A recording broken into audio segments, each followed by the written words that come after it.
Hello बच्चों, कैसे हैं आप सभी। आई होप आप लोगों की पढ़ाई बहुत अच्छी चल रही होगी और आप लोगों ने क्वेश्चंस बना लिए होंगे। आपका चैप्टर 3 मैंने ऑलमोस्ट कल कंप्लीट कर दिया था। पिछले लेक्चर में मैंने चैप्टर 3 का पार्ट 1 बनाया था, जिसमें मैंने आपको पूरी बेसिक बताई कि कोऑर्डिनेट ज्योमेट्री को हम किस तरह से सॉल्व करते हैं। और उम्मीद कर रहा हूं कि आप लोगों ने जब बुक्स उठाई होंगी तो आपका चैप्टर पूरा कंप्लीट हो गया होगा। तो 3.2 और 3.3 भी आप लोगों ने बना लिया होगा। तो आज का लेक्चर हमारा कुछ और एक्स्ट्रा होने वाला है, एक्स्ट्रा ऑर्डिनरी होने वाला है, जिसमें मैं आपको कुछ क्वेश्चंस दूंगा प्रैक्टिस के लिए। आप बनाएंगे कुछ एक्स्ट्रा क्वेश्चंस और कुछ नई बातें भी मैं आपको आज समझाऊंगा। एकदम बने रहिए मेरे साथ और देखते रहिए, समझते रहिए। और लास्ट में मैं आपसे एक क्वेश्चन भी पूछूंगा, उसका आंसर आपको देना होगा कमेंट बॉक्स में। तो आइए देखिए क्या है क्वेश्चन बच्चों। सबसे पहले मैंने कल आपको बताया था कि कौन सा, मतलब मैंने आपको बताया था ग्राफिकली कि फर्स्ट क्वाड्रेंट क्या होता है, सेकंड क्वाड्रेंट क्या होता है, थर्ड क्वाड्रेंट क्या होता है। तो ये पता है आपको, फर्स्ट क्वाड्रेंट ये होता है, सेकंड क्वाड्रेंट ये होता है, थर्ड क्वाड्रेंट ये होता है, फोर्थ क्वाड्रेंट। अब जिस बच्चे को ये बातें समझ में नहीं आ रही हैं तो पहले पिछले लेक्चर में जाइए, जिन्होंने वीडियो नहीं देखा है वो देखिए, उसके बाद आप इस लेक्चर को देखिए, आपको कंप्लीटली पूरा समझ में आएगा, गारंटी मेरी है। लेकिन पहले आपको पिछला लेक्चर देखना पड़ेगा। तो आज मैं कुछ क्वेश्चन दे रहा हूं बच्चों आपको। जैसे मैंने लिखा 3,0 -4,2 5,3 -6,1 -1, -2 -5,0 -3, -2 -4,0 और 0,5। आप इसको ग्राफ पे प्लॉट करेंगे, नाम डालेंगे ABCDEFGHI। ये आपके लिए एक क्वेश्चन। क्वेश्चन नंबर 2, आप इसको भी ग्राफ पे प्लॉट करेंगे। 3,5 5, -3 -2, -5 0,6 0 0 3 -2 2 -5 4,6। ये भी आप ग्राफ पे प्लॉट करेंगे। दो ग्राफ हो गया बच्चों।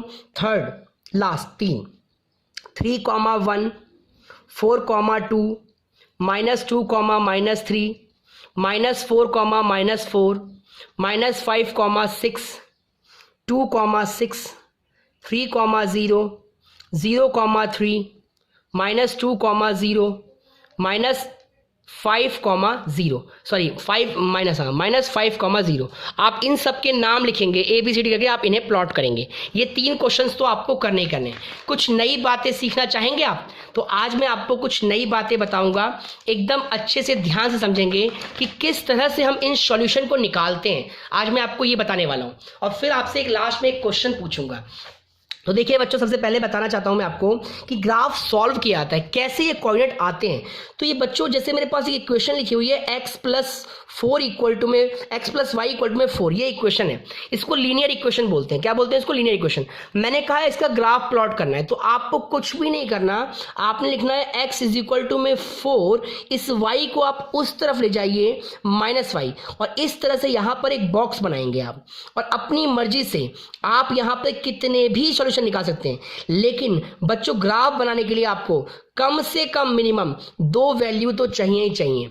ग्राफ ड्रॉ करने के लिए, लीनियर ग्राफ की बात कर रहा हूं मैं, 2 वैल्यू तो चाहिए ही चाहिए। आप आगे 3 भी निकाल सकते हैं, आप आगे 4 भी निकाल सकते हैं, बहुत सारे। तो याद रखेंगे कि अगर एक लीनियर इक्वेशन होती है तो इसके इनफाइनाइट सॉल्यूशन होते हैं, बहुत सारे सॉल्यूशन होते हैं।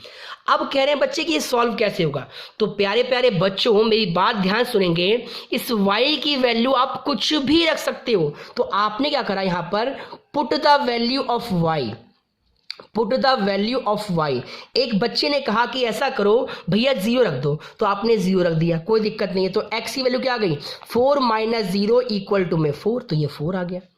अब कोई जरूरी नहीं कि 0। अब एक बच्चे ने कहा कि y की वैल्यू 3 रख दो, तो लो जी y की वैल्यू 3 रख दी। तो लिख दो यहां पर put the value of y, put the value of y = में 3। तो देखिए x की वैल्यू क्या हो गई, 4 - 3 = में 1।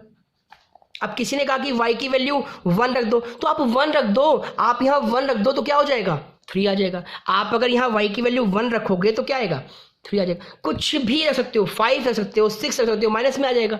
तो इसके बाद आपको इस ग्राफ को प्लॉट करना होता है। आप लोग स्केल से बनाएंगे, मैं जस्ट ऐसे ही अभी एक रफली आपको समझाने के लिए बना रहा हूं बच्चों। देखिए आपको पता है कि ये x होता है, ये x डैश होता है, ये y होता है, ये y डैश होता है, ये बीच में आपका ओरिजिन होता है जिसको आप मूल बिंदु कहते हो, 0 हो गया। अब आपको इधर बढ़ना है, ये हो गया 1, ये हो गया 2, 3, 4, 5। एक बात ध्यान रखना कि ये साइज सबके इक्वल होने चाहिए, ये नहीं कहीं ज़्यादा छोटा कहीं ज़्यादा बड़ा, -3 -4। और जो नंबर आप यहाँ लेके चल रहे हो वही नंबर लेके चलने हैं आपको, 1 2 3 4 5। जैसा आपके पास ग्राफ है आप उस हिसाब से काउंटिंग रखेंगे। अब देखिए x की वैल्यू 4 बहुत अच्छे से आपको आता है ना, 4 के पास गए, y 0 कहीं नहीं गए वहीं बैठ गए, x की वैल्यू 1 1 के पास गए, y 3 तो 3 सीढ़ी ऊपर चले गए, 1 2 3, x की वैल्यू 3 के पास गए और y 1। देखिए ध्यान से, इसे लीनियर इक्वेशन क्यों बोलते हैं, क्योंकि ये बिल्कुल सीधी लाइन आती है इस तरह से कट करती हुई, इसीलिए इसको आप लीनियर इक्वेशन बोलते हैं। तो क्या आप ऐसे क्वेश्चंस कर पाएंगे? अगर मैं आपको ऐसा क्वेश्चन दूंगा तो आप कर लेंगे, ठीक है। अब ये ग्राफ प्लॉट करना तो बच्चों आपको आ गया ना, मैं आपको एक क्वेश्चन और कराता हूं, उसके बाद फिर आपको मैं क्वेश्चन दूंगा, ठीक है। अब एक क्वेश्चन क्या है, देखिए ये है क्वेश्चन आपके पास, सपोज मैंने लिख दिया x - 2y = में 3। अब ऐसा क्वेश्चन लिख दिया मैंने, अब क्या करेंगे आप? अभी तो यहाँ पे नंबर नहीं था, कुछ भी नहीं था, कुछ नहीं करना, x = में 3, ये जब उस तरफ जाएगा तो +2y हो जाएगा। बस इतनी बातें आपको समझनी है। और अब आपको यहां आसानी से क्या करना है, y की वैल्यू पुट करनी है और x का मान निकाल लेना है। तो सपोज आपने लिखा यहां पर y का मान, हिंदी वालों के लिए देखिए, लिखा आपने y का मान 0 रखने पर, आप माइनस में भी रख सकते हैं, तो x की वैल्यू क्या हो जाएगी, 3 + 2 मल्टीप्लाई में 0, और कोई भी चीज जब 0 से मल्टीप्लाई होती है तो 0 होता है, तो आंसर कितना आ गया, 3 आ गया। क्लियर है इतनी बातें? फिर आपने अगर लिखा है यहाँ पे y का मान, आपने 1 रख दिया, आपने 2 रख दिया, 4 रख दिया, कुछ भी रखिए, आप पर कोई हाथ पकड़ने वाला नहीं है कि आपने क्या रखा, क्यों रखा। 3 + 2 मल्टीप्लाई, पर अपने हिसाब से रखिए, क्योंकि जैसी वैल्यू आप रखोगे आपको वैसा ग्राफ प्लॉट करना पड़ेगा। अब ये ग्राफ प्लॉटिंग आप कर लोगे ना, तो आपके लिए मैं अब ये क्वेश्चंस आपको दे रहा हूं, आप इसकी सॉल्यूशन को बताएंगे और मुझे बताएंगे, क्या आप चेक करेंगे कि आपने सही किया या गलत। लाइन बिल्कुल सीधी आ रही है तो समझ लो आपने सही किया है, लाइन टेढ़ी मेढ़ी हो रही है तो फिर कुछ गलतियां आपसे हो रही हैं। क्लियर है बच्चों? ये 5 क्वेश्चन मैं आपको दे रहा हूं, ठीक है, और इन क्वेश्चनों को आपको बनाना है, सॉल्व करना है अच्छे से, और इनके ग्राफ प्लॉट करने हैं, आपको इसके ग्राफ प्लॉट करने हैं। अब आज जो मैं आपको क्वेश्चन दे रहा हूं, एक ये वीडियो आपके लिए छोटी रहेगी बच्चों, और आज का जो क्वेश्चन रहेगा मेरा, वो आपसे एक क्वेश्चन है मेरे, अगर आपको मेरा लेक्चर समझ में आया है और आपको बहुत अच्छे से पता है, तो बस ये जो क्वेश्चन पूछा आपको बताना है कि ये किस क्वाड्रेंट में लाई करता है। ये आपके लिए क्वेश्चन है। मैंने लिखा है 3, -4 किस चतुर्थांश में, इन विच क्वाड्रेंट। तो आप इसका आंसर पब्लिकली लिखिए कि ये किस क्वाड्रेंट में है, फर्स्ट क्वाड्रेंट में है, सेकंड क्वाड्रेंट में है, थर्ड क्वाड्रेंट में है, यानी कि ये किस चतुर्थांश में है। अब आपको अगर आंसर पता है तो अभी नीचे कमेंट सेक्शन में जाइए और लिखिए कि फर्स्ट, सेकंड, थर्ड, फोर्थ में से किस में से। आई होप, उम्मीद करता हूं कि आपका आंसर बिल्कुल करेक्ट होगा, और सभी बच्चों को अगर समझ में आया होगा मैं पिछला लेक्चर, तो आप इसका आंसर बहुत ही करेक्ट देंगे। और जिनको नहीं आया होगा तो फिर मैं उनको दोबारा बता दूंगा, आप पब्लिकली कमेंट बॉक्स में लिख सकते हैं कि आपको लेक्चर समझ में नहीं आया। तो आज के लिए इतना ही बच्चों, थैंक्स फॉर वॉचिंग। आपको ये क्वेश्चंस करने हैं, लेकिन इसका आंसर जरूर देना है पब्लिकली कमेंट बॉक्स में, याद रखना इस चीज को, ठीक है, कमेंट सेक्शन में।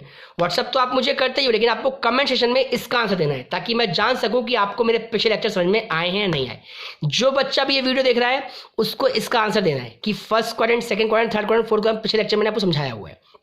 क्लियर है? तो आज आपको मैंने ग्राफ ड्रॉ करना सिखाया कि किस तरह से आप लीनियर सॉल्यूशन को सॉल्व करते हो, और कुछ क्वेश्चन दिए मैंने आपको उसको प्लॉटिंग के लिए, तो वो तो आप करोगे ही करोगे। तो आज के लिए इतना ही बच्चों, थैंक्स फॉर वॉचिंग। बने रहिए मेरे साथ, मैं Vikas Mishra, let's study MV classes में। बाय बच्चों।